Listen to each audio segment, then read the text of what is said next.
جادو، ٹونا، تعویذ وغیرہ جیسی چیزیں ہمارے معاشرے میں ایک نسور بنتی جا رہی ہیں۔ لوگ ان کالے عمل کرنے والوں کے چنگل میں پھنس کر اپنوں کی زندگیاں برباد کر رہے ہیں۔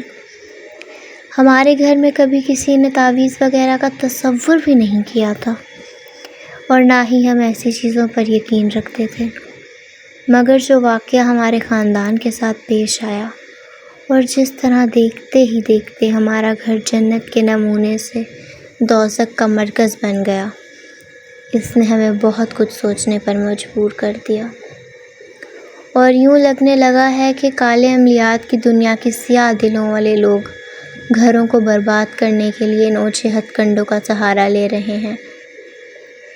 امی نے ہم بیٹیوں سے زیادہ اپنے بھائی کی بیٹیوں سے محبت کی، ان کو ان کی اوقات سے زیادہ اہمیت دی، پیار دیا، لیکن ان بھائیوں نے اپنی بیٹیوں کے ساتھ مل کر امی کی جان لے لی۔ کہانی ہے تو بہت لمبی اور رلا دینے والی، لیکن میں ذرا مختصر سی بیان کروں گی تاکہ میرے ساتھ آپ لوگ بھی میری اس کہانی کو سن کر رونے مت۔ میرے والدین نے بھائیوں کی شادیاں کر دیں کیونکہ ہم بہنیں اپنے بھائیوں سے بہت چھوٹی تھیں۔ ہم بہنوں نے اور امی ابو نے بھائیوں کو بہت عزت دی، حتیٰ کہ عیش و عشرت اور ہر چھوٹی سے چھوٹی خواہش بھی پوری ہوتی۔ ان کی ہر غلط حرکت پر پردہ ڈالا جاتا، ہر غلطی اور ہر غلط بات کو معاف کر دیا جاتا۔ امی ابو ان کے سامنے ہمیں ڈانٹ ڈپٹ دیتے اور کبھی زیادہ غصہ کر جاتے کہ بھابیاں ہیں، بات مانو، جو کام کہیں کیا کرو۔ ہم بہنوں نے صاف دل و دماغ سے ان کا ہر کام کرنا۔ ان کے بچے ہوئے تو ہم سب گھر والے بہت خوش ہوئے کہ رونقیں لگ گئیں گھر میں۔ جب سب سے بڑے بھائی کی شادی ہوئی، امی ایک ہفتے بعد بیمار ہو گئیں، اور ایسا بیمار ہوئیں کہ چارپائی سے لگ گئیں۔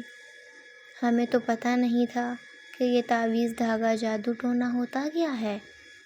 جب محلے کے لوگ ہمارے گھر امی کا حال پوچھنے آتے تو یہ کہتے تعویذ ہوا ہے بہن پر، لیکن ہم پھر بھی یقین نہ کیا کرتے۔ ہم ان چیزوں سے آشنا ہی نہ تھے۔ امی کو 5 سال تک سردی، گرمی، بارش، دھوپ ہم یوں ہی ڈاکٹر کے پاس لے کر جاتے رہے اور امی کا علاج کرواتے رہے۔ دن رات ایک کر کے امی کا علاج کروایا ہم نے۔ امی کچھ بہتر ہوتی، لیکن امی کے بھائی جب بھی امی سے ملنے آتے، امی کی طبیعت خراب ہو جاتی۔ ماموں کی بیٹی کا رشتہ زبردستی بھائی کے ساتھ طے کر دیا گیا تھا۔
امی ہمیں چپ رہنے کا کہتی۔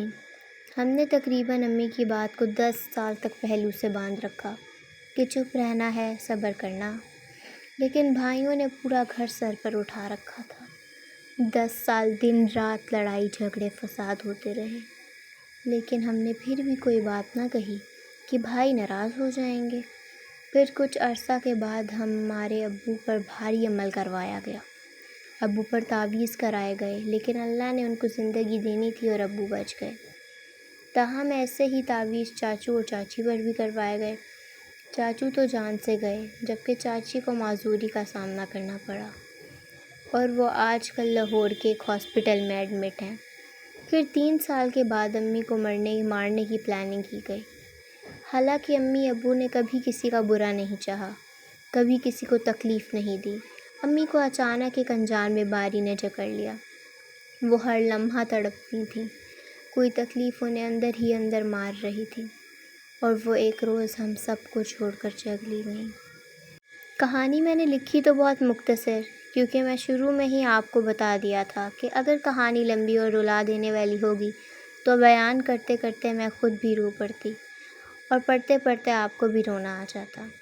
اس لیے میں سوچا کہ کہانی ذرا مختصر ہی رکھی جائے۔ آپ سے بس یہی گزارش ہے کہ میری امی کے لیے دعا کریں کہ قبر میں سکون ملے انہیں، اور اللہ پاک جنت الفردوس میں اعلیٰ مقام دے۔